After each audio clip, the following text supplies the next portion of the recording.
I guess everyone now, I'm just naming out the cities, right? So we have Mădălina, Bucharest, Jamie, London, you're joining in Berlin. I'm myself, I'm in Bucharest as well. And Tomek is joining us from Warsaw. If we had this panel last week, we would have both been in Warsaw. Thank you for joining us.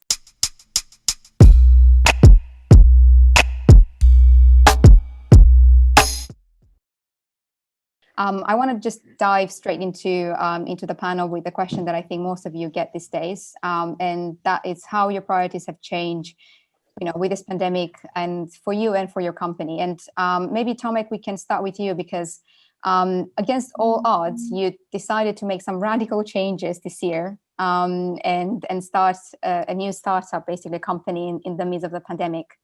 How things have changed for you in the last year? Everything has changed, basically. I started last year. I decided to start last year in the second half of 2019. Everything was running well. Idea, investors, potential clients, partners, and then boom, the pandemic has arrived. Funny, I didn't realize how serious it was when I heard about the pandemic in China. But I think that shows how in what kind of world we are living today, that we are truly global, and something what is happening in one part of the globe can be everywhere very, very quickly. Everything has changed, meaning we had a significant challenges with the startup, with the project, because everybody really was focused either on changing operational model or not interested in introducing anything new.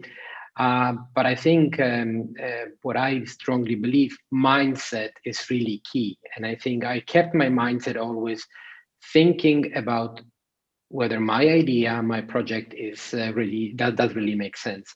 And I think from this perspective, we survived the worst time in spring, and we restarted the project, and we will be very soon operational live. And I think that this is exactly the same idea with the clients, with the corporates, small and big. Pandemic has basically reset everything. There is no way we can come back to where we were in very early 2020. And I think we just need to think about the so-called, what I call the new normal, in terms of how we deliver our product, how we deliver our service, but even more important, how we cooperate with our people. How does our workforce of the future look like? And the future, this is important because this is just a sentence, but the future is today. Yeah. And you said something really interesting about everything from a culture point of view has been pretty much sort of transform or reset. And speaking about corporate culture, I just also want to ask Jamie, how do you think, especially from your perspective at Studio Zao, how do you think the pandemic is reshaping the corporate culture? What changes have you seen among your clients? Because, there's been studies that show that businesses are now cutting down on innovation or innovation budgets, but at the same time, we know from previous recessions that actually the ones that are supporting innovations are so-called the winners coming out of this difficult times. Yeah, that's a very good question. I think there's probably a way to look at the reaction which was immediate and kind of longer term. So the immediate reaction was obviously every organization trying to figure out how to fight the fire and bring everything online digitally, and doing that literally overnight or in the space of a few days. And I've heard lots of the clients that we've spoken with and organizations that we've been working with, that they've been quite surprised even at their own ability to be able to say, we're going to go around some of the protocols and procedures and approvals that we normally may have to go through, just to get these digital tools online so we can actually do BAU in a remote world. And they've said we've surprised ourselves in our ability to tap into in our agility and pace that we thought we didn't have, but actually we do. Yeah. And a lot of them have said, we don't want to lose that. How do we keep that going, right? When pushed against the wall, I think the capability comes out and flashes, but how do we now know that we have this? How do we make it something that's sustainable? And so that's an interesting conversation that I've had with a few organizations. And then on the other hand, I think more organizations are realizing, as you said, that innovation is something that might be typically seen in some cases as a bit more discretionary, a little bit more good to have. And when times are tight, where do we cut that corner and reduce that budget? And that is the case. But actually, I think more organizations are realizing that in times like this, the other side of innovation's definition is even more important, which is itself as a capability. So it is obviously all about engaging with the right technology providers and being able to proof of concept and test new propositions. But at the heart of it, the ongoing capability of an organization to innovate is a skill, is an organizational skill, and that takes people. Yeah. And that takes time to learn and perfect, right? So they're realizing actually we probably need to look at that now that we've had our eyes open, that we can move fast. How do we formalize this skill, this talent, this capability a bit more? Yeah. And that's a very interesting angle that I think is worth thinking about. Yeah, no, I completely agree. I think it's been interesting with the pandemic. There's a huge debate, which we can probably have in a future event, about if it's been a force for good or, obviously there's always been negatives coming out of this unfortunate pandemic. But for a lot of companies has been driving change much faster than ever before. And I think that sometimes the struggle is with larger corporations, or, for example, when obviously there's a sheer volume of resources and people that you have to realign or restructure. And I'm curious, Mădălina, you as a head of people, essentially, how difficult or easy was for you to keep everyone engaged, whilst working from home? Yeah, thank you. I think that's a very interesting topic, and it's definitely on top of most of the clients we are talking to these days. Talking about remote working and the impact on the pandemic on their workforce. But just building a little bit on what Jamie was saying earlier about keeping innovation as a culture and making sure that people in organizations continue to innovate. I think this is a challenge because when in our previous life, let's say, when we were all together in organizations, innovation could come maybe easier because we were all together and we were interacting with each other physically. And based on different discussions you had and interactions you had with your colleagues, an idea could pop up and then you build on it. And the challenge we see now is that people being alone and remotely, and companies find it more difficult for people to get people together and to create that atmosphere and that spirit of let's now, because it's difficult to say let's innovate now, and all the innovation which comes spontaneously sometimes may no longer come because people are on their own, isolated, and focusing on their maybe day-to-day job. And I think this framework or this space companies manage to organize for their people. I don't know. I don't have a magic wand or a magic solution to that. I wish I did. But companies who manage to create that space for their employees will succeed and will continue to innovate. In terms of keeping people engaged, I think that, as I said, this is a big challenge for a lot of organizations. We surveyed about 200 companies in Romania to see the impact of remote working on their organizations. And we see engagement as one of their top priorities. But I think, on the other hand, engagement, it's a lot about communication in organizations. And this is what I've seen in the last, 6 to 9 months. I think companies and leadership were able to communicate more transparently with their people. And I think, they tried a lot, or some of these companies tried a lot to create that level of trust between leadership and the rest of the workforce, so that you continue to have a constructive culture in your organization. But it is indeed a challenge, and there is no easy answer to that one, unfortunately. I wish I had a different one. Yeah, and it's also not usual times of working from home. I think when people say working from home should actually make us more efficient, obviously this is not the reality. This is not usual. Working from home is trying to do homeschooling and trying to take care of other people and do everything at the same time, which is, yeah, Daniel, I see you're smiling. And actually, I'm just gonna now pass it on to you, because your field of interest with global mobility. I'm curious from a remote work perspective, because mobility is not just about physical movement, it's just about filling a talent shortage. It's about finding the best person for the job, or regardless of where they are located, right, and recruiting them. Is it working remotely supporting this adoption of global mobility as a function, I guess, for larger companies? Let me just please quickly draw a baseline on where we are with this, or what's at least my understanding of where we are with this COVID situation. You could call it trends, or you can call it a baseline. So number one, what I see is it's now kind of normal to work remotely or virtually. What it has shown over the last couple of months, and this will really define a new baseline, is there are no boundaries in how you work, where you work, who works on which project, for which company as a freelancer or being part of an organization.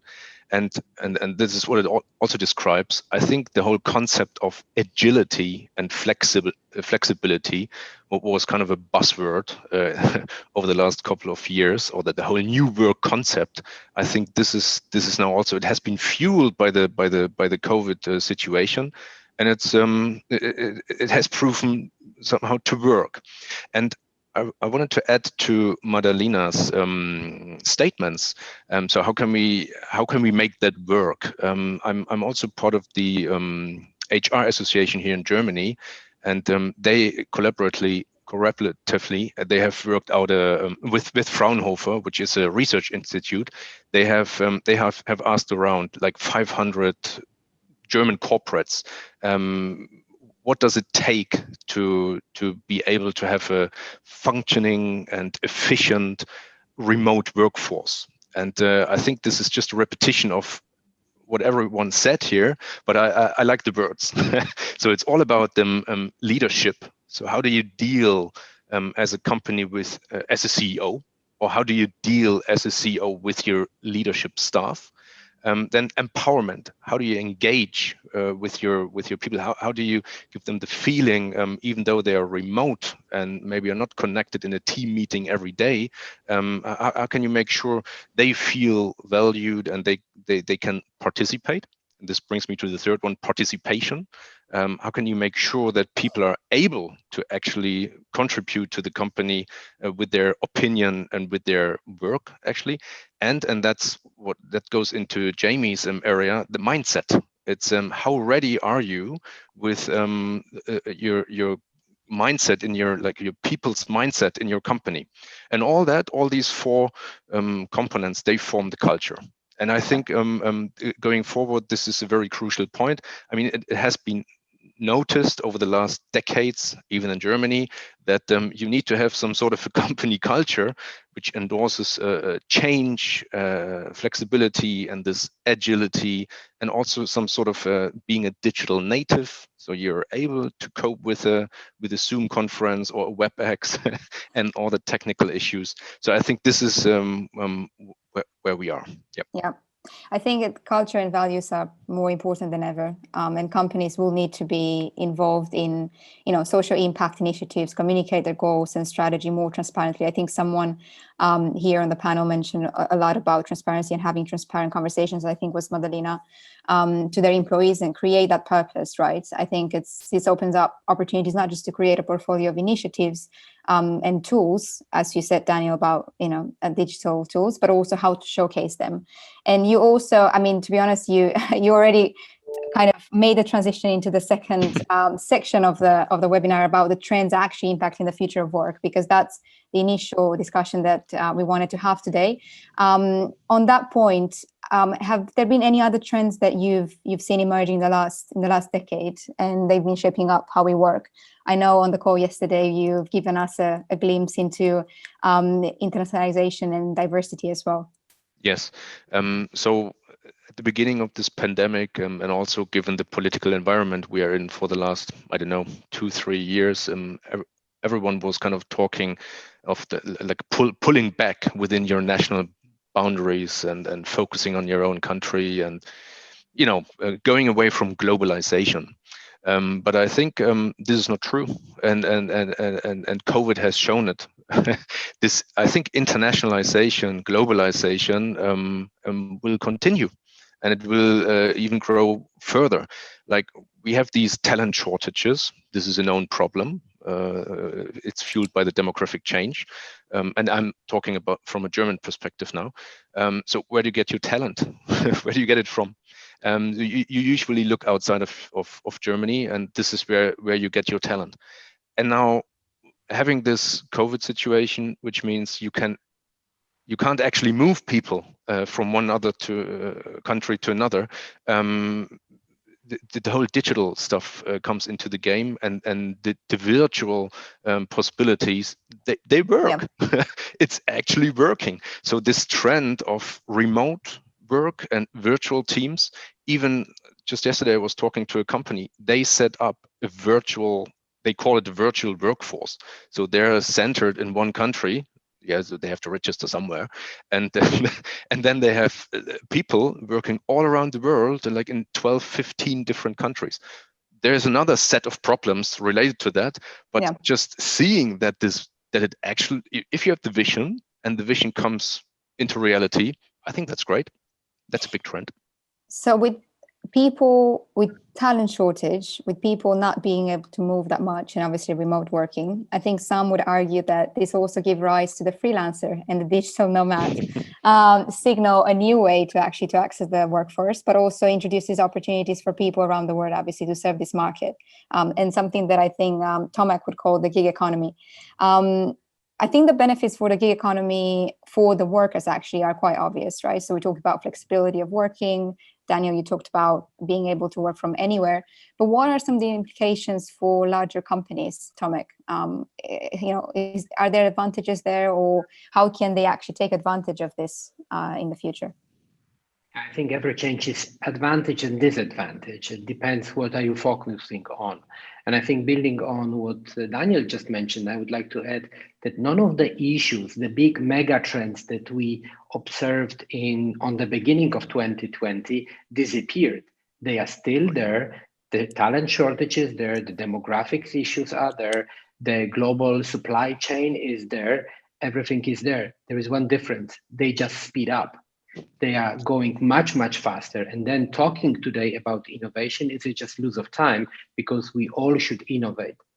Talking about the corporate environment and how gig economy can switch, I think it's not about the gig economy. It's not about questioning labor workforce or gigs or giggers or freelancers. It's a definition of reviewing your current operational model and understanding what kind of setup of your workforce can support you. So there will be, of course, a group of people who have to be in the office, who will be employed by the labor contract. But on the other hand, I think the whole lockdowns in different countries in Europe showed that people do not need to show up in the office at all. People can fully remote. We can look, for example, on sales forces who used to work very remotely even before the pandemic, and I think this could be something that we could see. But I think looking for the future or into the future, each corporate will have the same issues that they used to have before the pandemic. Additionally, there will be an enormous pressure on margins and digitizing and running the business in a completely different way. And from this perspective, reshaping and flexing the entire workforce in a smart way can bring us much, much closer that our company can respond much better to the customer needs. And gig economy actually can play a significant role here. Before pandemic, it was said that in the US, 35% of the workforce was on a gig economy, and they were planning to be 50% or crossing the 50% border in 2025. I think this is going to be much, much faster right now, because flexibility will count much, much more. Now, I think one important topic, particularly in the US, is, and when people think about gig economy, it's not about Uber drivers. It's not about the pizza delivery. This is a much, much broader economy that thinks about white collars, about knowledge industry, about advisors. This is, I think, what will extremely boom in the next few years. And we have to also remember that this is not about reducing the cost. It's about flexing the structure, and we need to really think how to treat those two groups of people, labor workforce and the giggers, because they need to be treated, they need to be perceived exactly or very similarly, not like very good population and very good workforce and the workforce that we can save money on.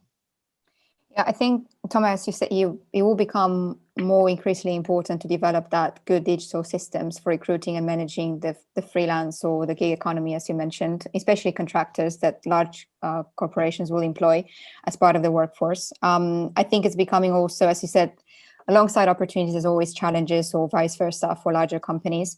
But interestingly, for example, Mădălina on the panel today maybe can give us some examples. I remember KPMG has worked with quite a few startups looking into the HR industry, and not only, but also how to actually make systems more efficient, to make structures more efficient for KPMG and their own clients. What opportunities, spaces, if you want, have you seen or identified with your team, Mădălina? I mean, for sure, digitalization and automation of processes and of business models is on top of a lot of boards of directors in organizations, and we see it in Romania, but we for sure see it in other countries. And, you know, I think it's clear to everyone that technology offers a lot of opportunities and possibilities, and therefore, you know, a lot of organizations look for those efficiencies. And what we've seen is that based on, you know, the work we've done with some startups, but also with, you know, ideas which we had internally and we developed further. For example, talking about, you know, workforce and people processes, there are a lot of processes which can be automated or at least supported with technology to make them more relevant to the organization, to the people, and also more efficient. And, you know, I can give you a couple of examples which I'm very close to. I mean, we use, for example, RPA technology for payroll processing. And there are different ways of, or different technologies available which you can use, or an organization can use to make these processes, which are compliance processes, but they are mandatory, and, you know, you see them in all organizations. But it's relatively simple to implement this RPA technology, for example, in this kind of compliance processes. Then we see chatbots in, I don't know, from recruitment to onboarding to employee self-service processes, for example. And, you know, we see more and more chatbots implemented in HR processes. And then you can see, you know, because these days everything is about data and big data, we see more and more opportunities and technologies and startups even who develop products for dashboarding and visualization of data, which make the, you know, the work of the HR leaders easier in a way, so that whenever you need to take a certain decision, you take a decision based on data you collect from different sources of you have already in the organization, because this is what usually happens. You have a lot of systems, some of them don't talk to each other. And then when you need to take a decision, you either take decision not based on data, but based on feeling or gut feeling. Or wishful thinking. Yeah, you spend a lot of time into collecting that data, which is again very time consuming. And what this startup has done, the last or the most recent startup I worked with, it's called Humano.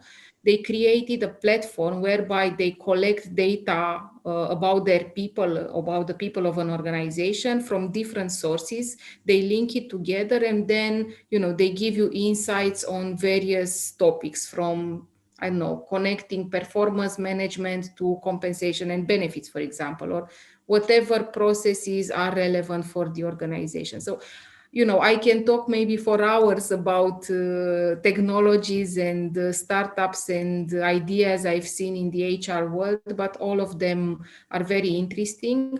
And on the other hand, I also think that there are a lot of opportunities in the marketplace, because the needs of the HR are significant and the needs of the leaders are a lot and significant. And there is potential there to innovate and to create something new.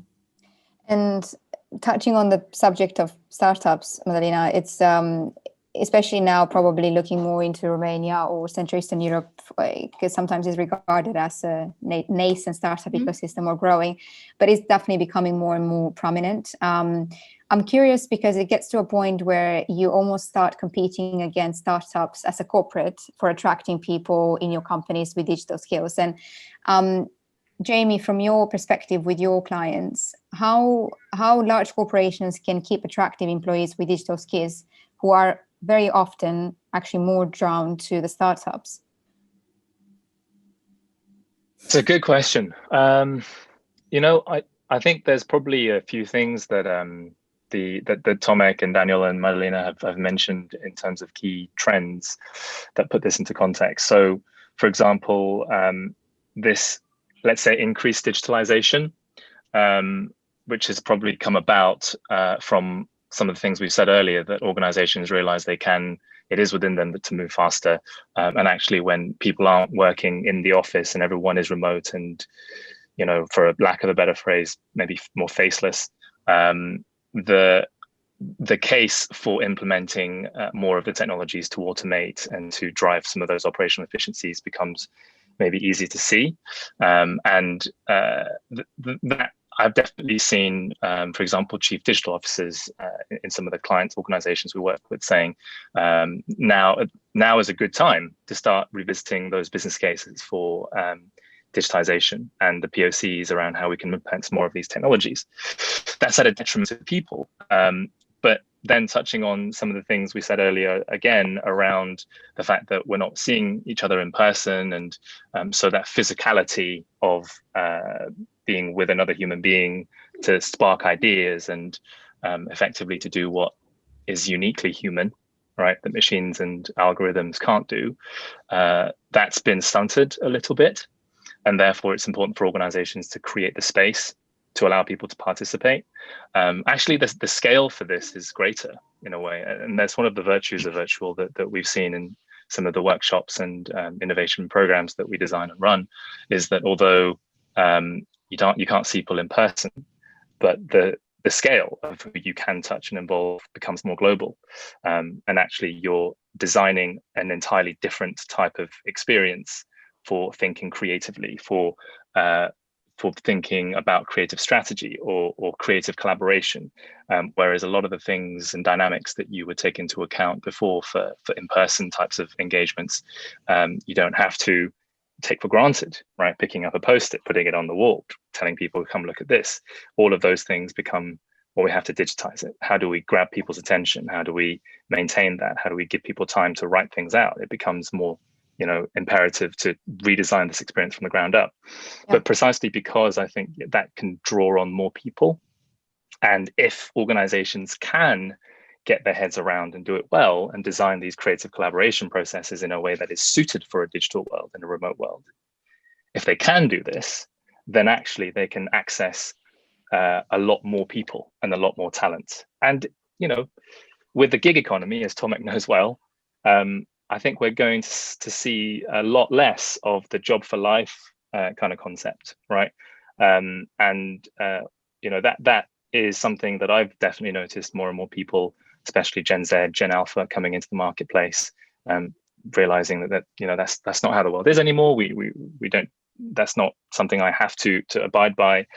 So if an organization can tap into a little bit of time of many people, that can bring a different kind of value and benefit to a lot of time from a few people in a room. And so this type of thinking or being taking these principles into account to design different approaches, I think I definitely feel, and I've heard from people that we work with and bring into the workshops, that they appreciate this, that they appreciate that this type of forward-thinking approach is something that organizations maybe ought to take into account and start experimenting with. And that also indicates an employer or an organization that's willing to experiment and adapt to the times, which is not a bad thing. So how can organizations attract and retain some of those digital skills? I think it is about understanding how to create the space for creative collaboration, innovation in a digital world. It is different, but actually that brings opportunities. I definitely think people appreciate a different approach. And on that note, Jamie, I think there's been so the discussion initially started about essentially corporations starting to compete against startups, which sometimes it could be a very attractive space for, especially I think millennials or the new generation. But I think there's another force, which personally I believe that we should not regard tech as a bad force, but actually we should be using it as a force multiplier designed to help our job, day-to-day job, to make it more streamlined. But it's a huge debate, and I'm just gonna quickly just put it out there and just ask everyone, and anyone can just contribute. Do you think, so if we think about automation, can we leverage that and mitigate the effects of automation? Because it's not just about different people being drawn towards startups or corporations anymore, but there's also huge debates about, I hope I'm not gonna be disrespectful to anyone on the call, but if we're thinking about accountancy, it's probably regarded as one of the main roles that will be fully automated in the next decade or so. So I can probably call out names. Maybe we can start with Tomek, because on my screen you're coming in first.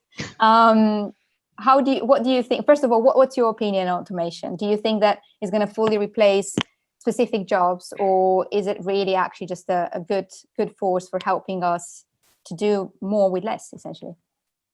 I think, Jamie, I want to kind of highlight and really underline what Jamie said, because he said, and at least I heard something very important. We talk about technology, we talk about artificial intelligence, we talk about the digitization and remote, but we have to always remember that in the center of this change, there will be still a human. And about engagement, about running all of this, we still need to have a human brain. And I think the whole question is really about how to use the digitization, the technology to support us rather than destroy anything. And I think from a startup perspective, this is a perfect moment, because the pandemic and the lockdown and all the turmoil over the last 6 months has changed the approach that I observe, at least in the big corporates, because they are much more open to the new things, to try something new, because they observed that the old way of doing, and I think, Mădălina, you mentioned this, is gone. Accounting in the traditional way will still survive a couple of years, but long term, in 5 years, it's gonna be gone. So I think, and one thing which I always stress is leadership, because human is one, but somebody has to lead the change. It needs to give a human face to the technology. And if we talk about engaging people into the changes, that really means that somebody really needs lead the change, be brave enough to implement, but on the other hand, encourage the people in their organization to follow, to give it a try. And I think that this is what's gonna come. how the world will transform. I think artificial intelligence, virtual reality, 5G. 5G is today. We're gonna reach very soon 100 billion sensors, which will be installed in Internet of Things. This is all gonna change, and I am absolutely sure that as a human, we went through different changes in the past. Nothing is comparable because of the technology, but with smart leaders, with a proper approach, we will survive, and we will make working for us, not against us. The right culture, Tomek, and you hit the nail, on the head. The right culture will always reflect the values of the leadership, and it just can't be manufactured.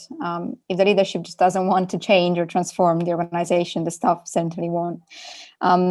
Would anyone like to question, add? If I can Yes. add one more thing, it's where to start. People ask where to start, and I always say, start with the CEO, start with the top leader of their organization to become a role model. Because then if this person, he or she, will lead the change, will be a role model for their direct reports in the senior management team. This team will be a role model for the other teams. This is where the change happens, not choose somebody who should start with, but start from the top. And this is then the real leadership. This is the real transformation. Yep. Yeah. Yes, please. Daniel, go ahead. Yeah, I just wanted to add want to put one more variable into the equation. You were asking how to attract digital talent, or how can corporates attract digital talent. So cultural differences between different regions in the world, they play a massive role here.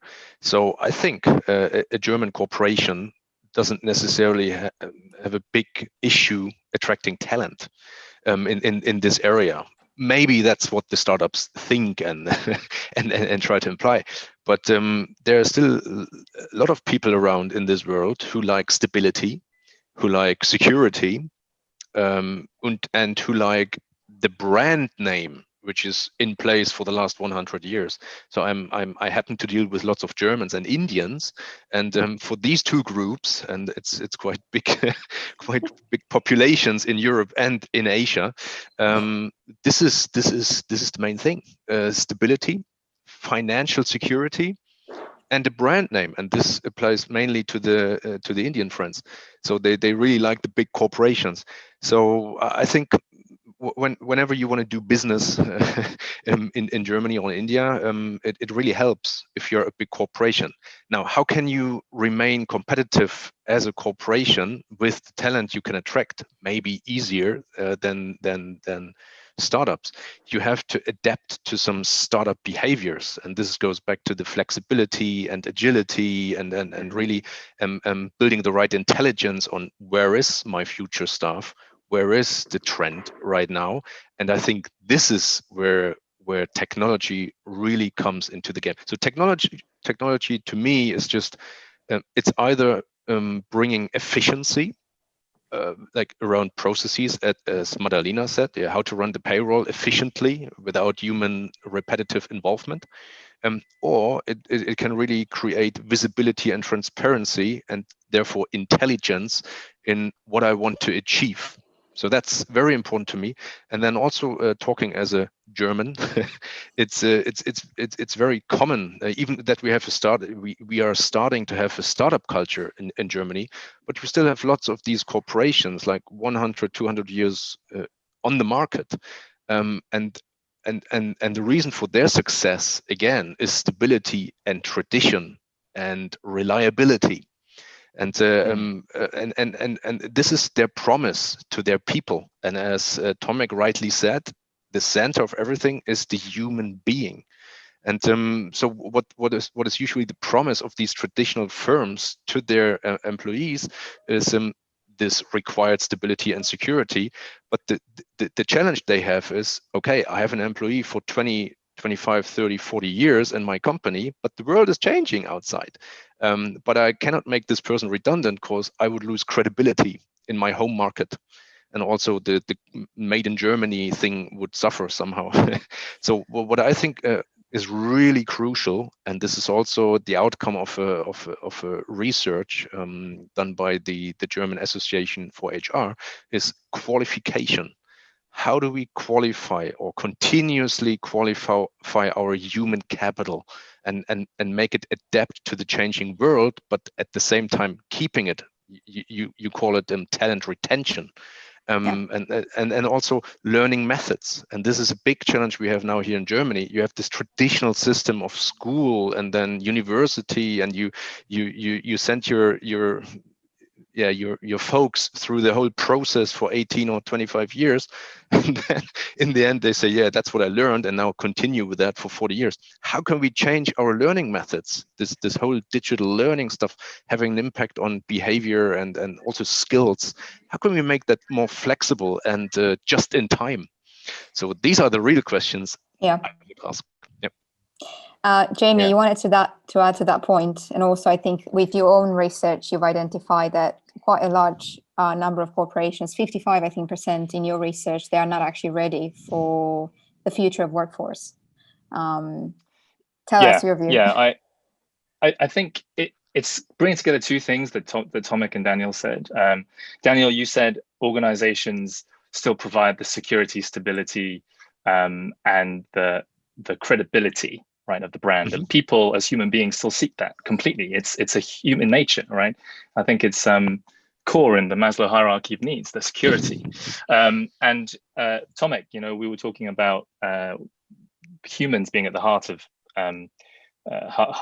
innovation and the future of work, despite automation and technology being there. So there's two things, those two things coming together in what I see in the research that we've presided over, is organizations want to, and probably should think about more, how to train, and perhaps it's about qualifications in this space, develop their leaders and their not necessarily their leaders and managers and even lower levels in what we feel is entrepreneurial skills, right?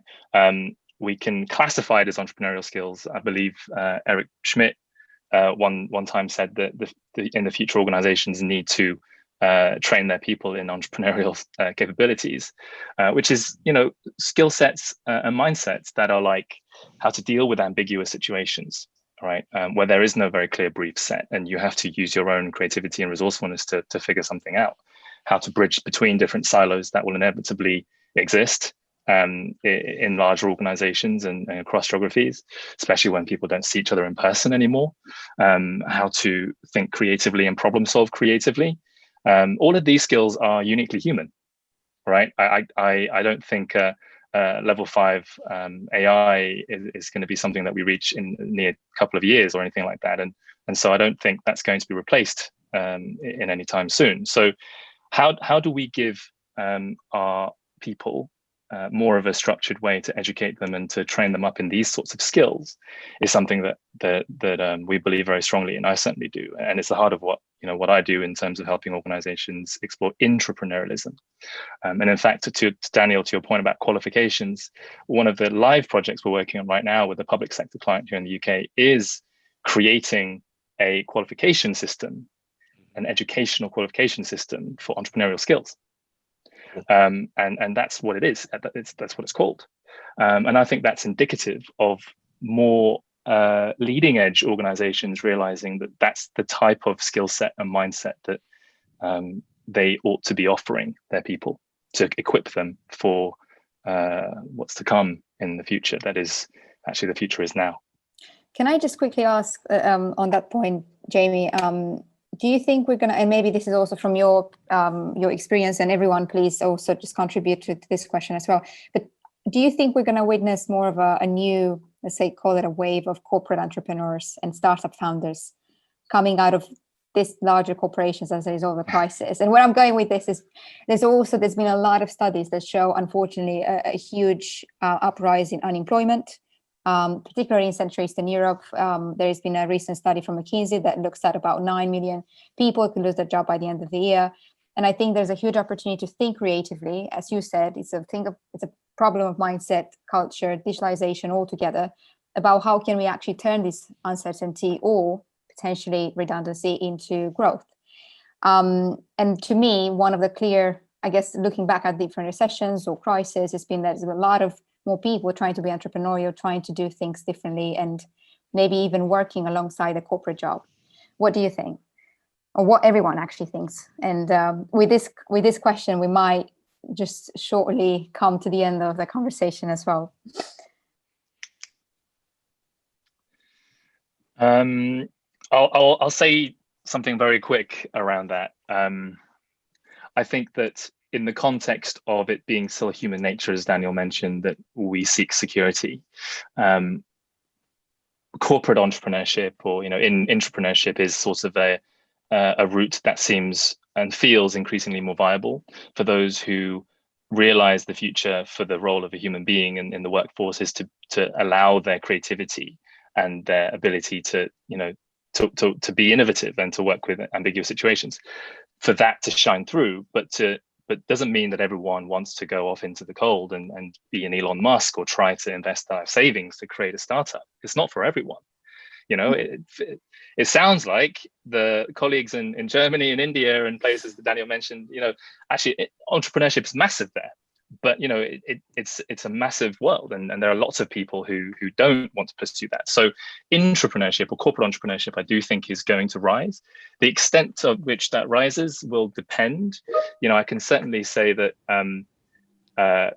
jobs such as data scientist or scrum master didn't exist 15, 20 years ago, right? It's kind of come more recently, and maybe 5, 10 years down the line, an intrapreneur may be a job. And I certainly hope it is. I don't think it will be in such a way, it will be spelled that way, just as, not everyone is called entrepreneur now. They're called founder or technical co-founder or whatever. But the phrase entrepreneur has more meaning. And I think that corporate entrepreneurship will also have more meaning in future, but it will take different forms. I think at the heart of it, though, is that it's becoming increasingly more important for organizations to allow their people to pursue this, because they can't not. There will always be people who do this, and maybe it's better to include them, that side hustle mentality and that side hustle work that they're doing, and channel that towards something that is productive and in partnership with the corporation, rather than not. So that's what I believe and what I hope to see as well. Can I add something? Please. Yeah, I mean, I perfectly concur with what Jamie is saying, but what I would add maybe is that it's all about the culture in the organization, because, you see it sometimes that, the intrapreneurial, let's say, style or skills, or there is willingness in the employees to be intrapreneur, and they come up with ideas and they want to do it. The organization claims that they would provide the relevant support, but then when the real life, starts to happen, then you realize that those people aren't given even the relevant time to focus on their project, on their innovation, and then the innovation is killed and the whole project is killed, and then there's a loss of opportunity maybe for the individual or for the company. If the individual sees that loss, they would probably leave the company and do it on their own. And this is why I really think that it's all about the culture and how organizations are able to give the framework to their employees to really innovate and develop their own innovation. Because you can see programs in organization, or I've seen programs in organization like come up with an idea and we'll give you $10,000 or euros for that idea if it happens. And then they come up with the idea. The idea is a winning idea, but then it dies because people don't have the time and resources to really make it happen. And that's a real pity in a way, and I think organizations need to have a framework and then to provide for those resources and support necessary. I would love to take that and actually maybe officially just extend an invitation for another conversation, Mădălina, on that point, and potentially why a lot of really interesting ideas get killed inside the companies, and maybe building them externally might make more sense. I'm mindful also of the time, but Tomek, Daniel, do you want to add anything to this point? And maybe we can also get a couple of questions from the public as well. Maybe so I fully agree with everything what was said. So I think there is a trend, again speaking about Germany now, there's a trend towards this gig economy. Gig economy not to be mixed up with the Uber driver and delivery hero person. So like people with real skills, long experience, they have a big opportunity making good money. And at the same time, I think there is this corporate environment which is changing in Germany. It is, especially with the big ones, and they know they have to give freedom and they have to empower their people. They have to work on the leadership. And so this will be the other way. So I think Germany is ready for the future. Sometimes it takes a bit longer, but we go both routes, I would say. Thank you, Daniel. Very quickly, as I'm conscious about the time, I think if we look on our parents' life, it consisted out of 3 phases: education, work, retirement. Now, this is gone. This doesn't exist anymore. Today and in the future, education mixes with work, with gaining new experience, and then having in mind that the lifespan will increase by 10 years plus 10 year plus in the next years, the retirement will look very, very different. So what to do? I think the biggest investment and the best investment we can make is to invest into education for our kids, because if we teach them, if we give them a proper background to have an entrepreneurial skills and approach, it will benefit for the entire life. Second, in the companies, and I think the positive is that I already see some companies, even countries, which plan entrepreneurial vacation, which means that you put on hold your employment for half a year, you go try out your startup, and everything, and if something doesn't work, you can always come back. So I think the whole way how the entrepreneurial spirit will increase will look different, but I'm absolutely sure that it will be higher and higher. And I think retirement will be very different because we are much more healthier, much more active. And I think thinking about giggers, thinking about gig economy, this is another, the 50 plus generation or 60 plus generation. It's another potential very, very big place where gig economy will increase. And this is the change in my view. Thank you, Tomek. On that note, I think we're just gonna try to wrap up with a couple of questions, and I'm just gonna quickly go on LinkedIn because there's some questions that were dropped there. This is unfortunately the challenge of streaming across different platforms at the same time. But before it's an opportunity for a startup to create one that can actually, absorb all of this. True, very true. If I can be a bit greedy, and before I get to these questions, if I can maybe ask one that I was often asked in the last panels I was part of. How is everyone feeling about this upcoming year? Are you guys feeling optimistic about 2021? And also, what possible jobs of the future you could think of that doesn't exist yet? Do you have a crystal ball? Well, we can make one this time, Mădălina. We can be as bold and ambitious and crazy as possible. So I think 2021, there is this German Sprichwort which says, nach dem Regen kommt die Sonne. Yes. I think, yeah, genau. So I think that 2020 was challenging in many aspects, and it was deeply challenging to probably the global population. 2021 has to be better, and it will be better. In terms of the future jobs, I don't know because I don't have the crystal balls, but I know that, for example, there are some areas which are being still developed today, like self-driving cars or flying cars, we don't have any names or any jobs connected to, for example, this future product.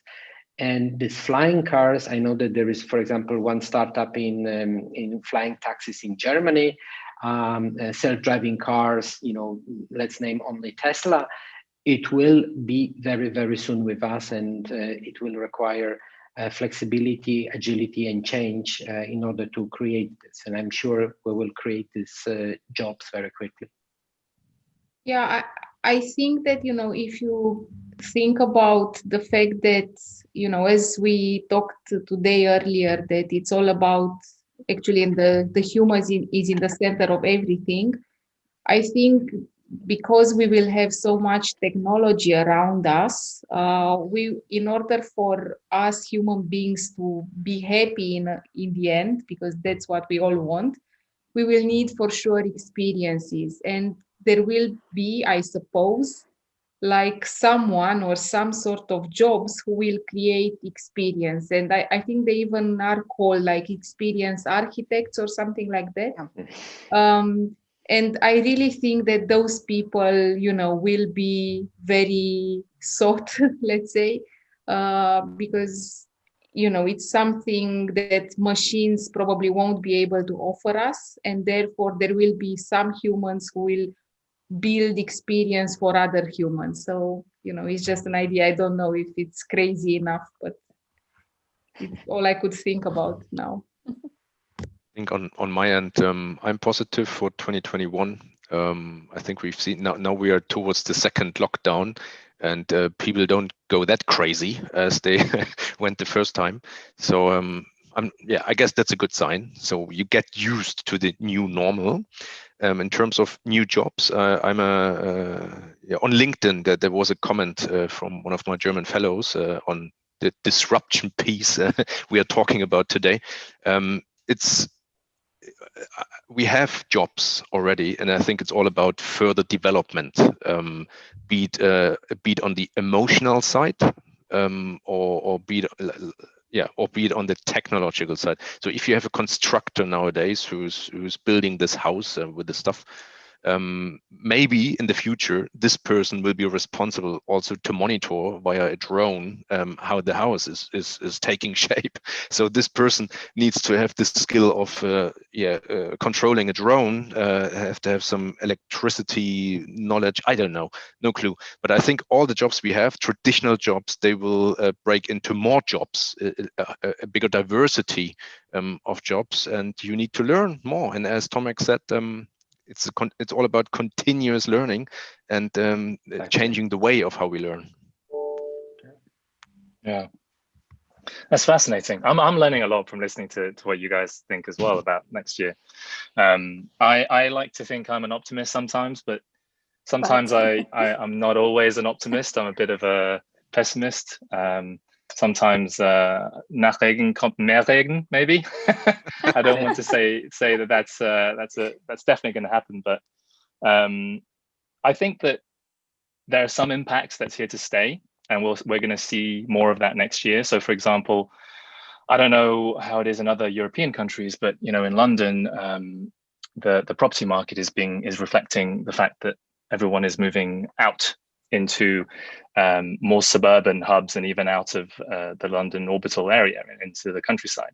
I think that has knock-on effects, not just because restaurants and lunch places and bars and things like that don't get as much footfall and revenue, but also it changes things for those more rural areas who may start to see more hubs being built up there.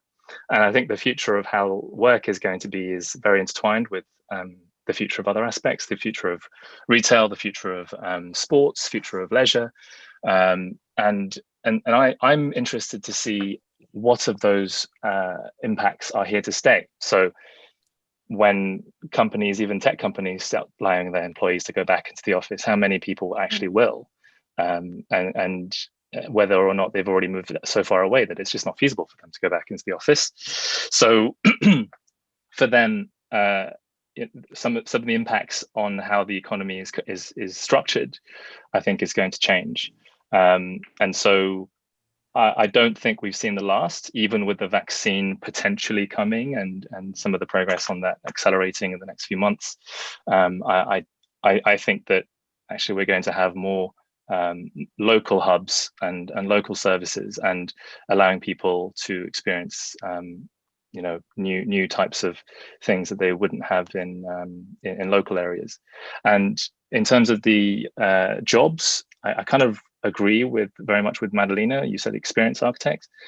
I kind of see it as data architects a bit more, because if everyone is spending way more hours in a week in front of a device of some sort, and therefore the ability for them to participate in life, whether it's social, educational, professional, all depends on software and apps and connectivity, then it becomes ever more crucial that that their data and information, their personal data, is used in the right way. And I'm not just talking about privacy. I think it's, I would like to be able to curate more of what sort of data I give out to services, who then, obviously have to use that for advertising purposes or personalization purposes. Maybe I want to give a different view of myself to different types of things. And this will become more important going forward if all I do is use devices and apps. So I think something around data architects, not in the traditional sense, but data sort of curators for people, also more education in this space, maybe an area where more jobs or research is going to be undertaken. But yeah, that's just off the cuff, thinking about some of the stuff that you guys have said. I think it would be interesting to come up with, maybe coin a term of that role, but I think there's been a huge uprising in a lot of startups actually looking at employees' well-being, and how to actually use digital platforms, not just for not just I guess for when I say well-being, it's not just about health related, but also how can you be happy in your role. I think that's actually the best probably way. I know it sounds very simplistic, but that's the reality. How can you be happy in your role? How can you potentially explore other things internally? And now with what's happening with a lot of this kind of restructuring in a lot of large companies, it's absolutely crucial to see what else can you do, in your job or potentially outside. And I think these digital platforms will come in handy. And very interesting also what you said, Jamie, about it'll be very interesting to see if and when, hopefully it's a matter of time, to get back to this normal and working from the office again, how people are going to react, because there's been some absolute controversial views from the CEO of Twitter to Google, completely saying that they can work from home for the rest of their lives, or creating a campus where you're supposed to sleep, eat, work, repeat, right? Anyway, I'm not a huge adamant of that, but at least this is what the media portrayed it as. I know. Sounds like a Netflix show to me. Yes, and it's a bit scary, quite scary to me. I know we are a bit running out of time, but I just want to ask one question, and this is addressed to Mădălina and Daniel. Unfortunately, there's been other questions on LinkedIn, but I think this really requires us to maybe do a remake after Christmas. So the question is about taxation and digital nomads. So, and Amy, also Tomek and Jamie, you can contribute as well. How do you think the global nomad society influence the tax, the social security, and all the contributions around the citizen? That's a serious question. Yeah, that's a very hard question, or complicated question. And, what I would say is that, unfortunately, the legislation in most countries doesn't keep up with the reality, and it's way behind. And actually, there is no regulation who clearly deals with this kind of people and people working from anywhere. We at KPMG, my background is also in global mobility, and I think maybe Diana mentioned at the beginning that I do a lot of global mobility advisory in my role at KPMG. And at KPMG, we call the remote working, we call it work from anywhere, because we realized that, not only due to pandemic, or it started with the pandemic, that people started working from anywhere. But basically, this is also a trend which we will see in the years to come. And of course, usually the tax and social security and immigration, not to forget immigration rules, apply depending on usually where the work is performed, so the country you are physically in, not necessarily dependent on who your employer is or what you actually do. So, I would make it very briefly and say that, digital nomads should be careful with the tax implications, and also organizations who will use workforce from different countries should take very much care about how they and their employees will deal with these tax consequences, tax in immigration and social security consequences. And more organizations are now starting to put in place policies around this, because you have the pressure from your employees that they want to work from anywhere because they like it or they think they like it. But on the other hand, organization may be faced with risks which they are not aware of, and they need to find a way to deal with those risks and to put certain limits and certain frameworks around working from anywhere of their workforce. Yeah. Yeah. I think it's actually two populations which are impacted by this virtual working or virtual assignments or global workforce issue. It's the companies, and due to COVID, people got used to work from home. Often, as we have a very international society now, we have become an international society. Working from home doesn't necessarily mean that your home country is your working country, and this is where employers really have a risk, especially on social security and labor law and taxation, also on corporate level. So this is a big thing. This is where really the global workforce vision hits reality, national reality. And then we have the second population, which is actually the digital nomads. There's Estonia, which is they have now implemented something like a digital nomad visa, so you can work from anywhere and you don't have to pay any taxes there. And then this is also being promoted on LinkedIn. Other countries are following. I think this is quite often half true. So again, I'm not a Big Four guy, and I'm not a compliance consultant, but don't trust the social media too much on that. So you should really get professional advice on that. And yeah, it will not change that quickly. There's always a national interest to protect your population, to ensure they have a social security system, all the stuff. And this is contradicting the digital nomad approach. Digital nomad is pretty egoistic. Okay, there's a guy who has a certain knowledge and wants to spend the time at the seaside and earn some money. And this is where it gets a bit conflicted. It's not that easy. Just to add to that rumor as well, Daniel, there's been discussions about potentially UK adopting a similar scheme, which I think makes sense. Why at this time? I think there's another interesting question about. I mean, this is just me, right? Came to mind, but also about how you actually pay people if they are working from a completely certain country, even though they get hired in a different economy, right?